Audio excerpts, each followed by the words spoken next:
SW Kids। प्यारे बच्चों, आज की जो कहानी है वो है एक नेक दिल इंसान की जो एक गांव में रहता था। उनका नाम फहीम था। उसके अच्छे इखलाक से हर कोई बखूबी वाकिफ था। एक बार हुआ कुछ यूं कि उसे किसी काम से शहर जाना पड़ा। वो काम बहुत ज़रूरी था और उसे यकीन था कि उसे शहर में ज़्यादा वक्त लग सकता है। उन्हें एक फिक्र मुसलसल खाए जा रही थी और वो ये थी कि उन्होंने सारी जिंदगी की जमा पूंजी एक थैली में बांधकर घर में रखी हुई थी। उनका घर गांव के एक कोने में था। उन्हें परेशानी थी कि अगर वो शहर चले गए तो ऐन मुमकिन है कि वो थैली कोई चोरी करके ले जाए, क्योंकि कुछ अर्सा पहले उनकी बीवी की बिनाई चली गई थी और उनकी बीवी के अलावा घर पर कोई नहीं होता था। फिर वो सोचने लगे, अरे क्या करूं, शहर जाना भी जरूरी है और थैली भी साथ लेकर नहीं जा सकता। क्या कर सकता हूँ? हाँ, याद आया, मेरा दोस्त फजलू किस दिन काम आएगा। मैं उसे थैली बतौर इमानत रखवा देता हूँ, वापसी पर उससे थैली ले लूंगा।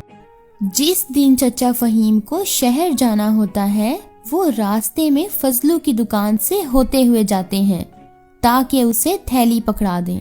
फजलू, ओ फजलू, कैसे हो? फजलू मेरे दोस्त। ठीक हूँ, आप बताओ कैसे आना हुआ?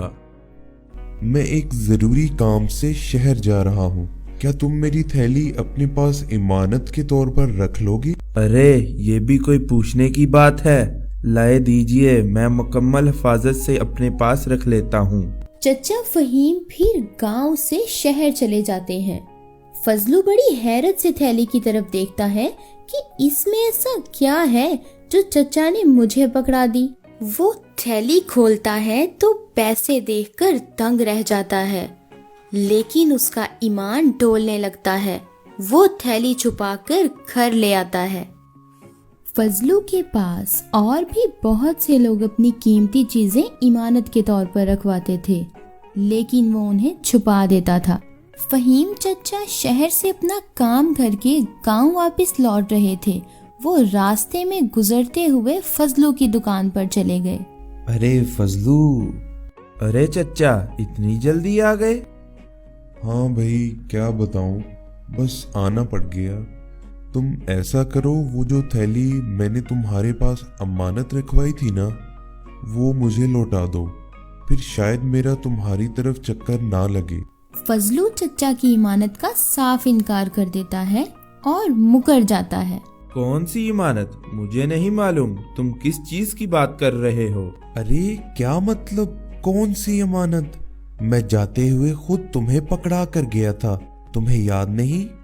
अरे चचा, कैसी बहकी बहकी बातें कर रहे हो? मेरा वक्त बर्बाद ना करो, दुकान का वक्त है, मुझे कमाने दो, जाओ जाओ यहाँ से।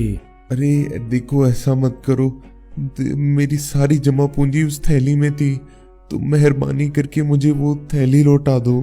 फजलू चचा को थैली वापस नहीं करता और दुकान से निकाल देता है। चचा फहीम ऐसे ही अफसुर्दा घर चले जाते हैं और अपनी बीवी को सारा माजरा सुनाते हैं। चचा की बीवी उनको फजलू के पास दोबारा जाने का कहती है, क्योंकि उस थैली में ही उनकी कुल रकम थी। अगर वो रकम ना मिली तो वो फाकों पर आ जाएंगे। चचा जब फजलू की दुकान पर पहुंचते हैं तो फजलू वहां पर मौजूद नहीं होता। चचा बहुत परेशान होते हैं और खुद से बातें करने लगते हैं। ऐ मेरे मालिक, मैं कैसी मुसीबत में फंस गया हूँ, मेरी मदद फरमा, मुझे इस मुसीबत से निकाल मेरे मौला। और इसी दौरान फजलू की दुकान पर कोने में पड़ी हुई एक गुड़िया अचानक से बोलने लगती है, चचा फिक्र ना करो, इस बदबख्त ने वो थैली कहाँ छुपाई है मुझे सब पता है। अरे अरे, तुम कैसे बोलने लगी हो? ये बातें छोड़ो और मंगल के रोज शाम 4 बजे फजलू के घर बिन बताए पहुंच जाना, वहाँ तुम्हें सब पता चल जाएगा। चचा को पहले तो उसकी बात का यकीन ना आया, लेकिन फिर भी वो ना चाहते हुए भी गुड़िया की बात मान लेते हैं। चचा मंगल के दिन ٹھیک 4 بجے شام کو فضلو کے گھر پہنچ جاتے ہیں۔ وہ وہاں یہ دیکھ کر حیران رہ جاتے ہیں کہ فضلو درخت کے نیچے سے کوئی چیز نکال رہا ہے۔ جب وہ غور کرتے ہیں تو دیکھتے ہیں کہ وہ تو دوسرے لوگوں کی امانتیں ہوتی ہیں جو سب نے فضلو کے پاس رکھوائی ہوتی ہیں۔ فضلو رنگے ہاتھوں پکڑا جاتا ہے۔ گاؤں کے لوگ فیصلہ کرتے ہیں کہ اب اس کو گاؤں سے نکال دیا جائے۔ پھر ایسا ہی کیا جاتا ہے اور فضلو کو گاؤں سے نکال دیا جاتا ہے اور لوگوں کو ان کی امانتیں واپس دی جاتی ہیں۔ جی تو پیارے بچوں، دیکھا آپ نے، آج کی کہانی سے ہمیں یہ سبق ملتا ہے کہ ہمیں امانت میں خیانت نہیں کرنی چاہیے، کیونکہ یہ ایک برائی ہے اور برے کاموں کا انجام برا ہی ہوتا ہے۔ مزید اچھی ویڈیوز دیکھنے کے لیے ہمارے چینل کو سبسکرائب کریں اور بیل آئیکن دبانا مت بھولیں تاکہ آنے والی ویڈیوز کی نوٹیفیکیشن آپ کو بوقت ملتی رہے۔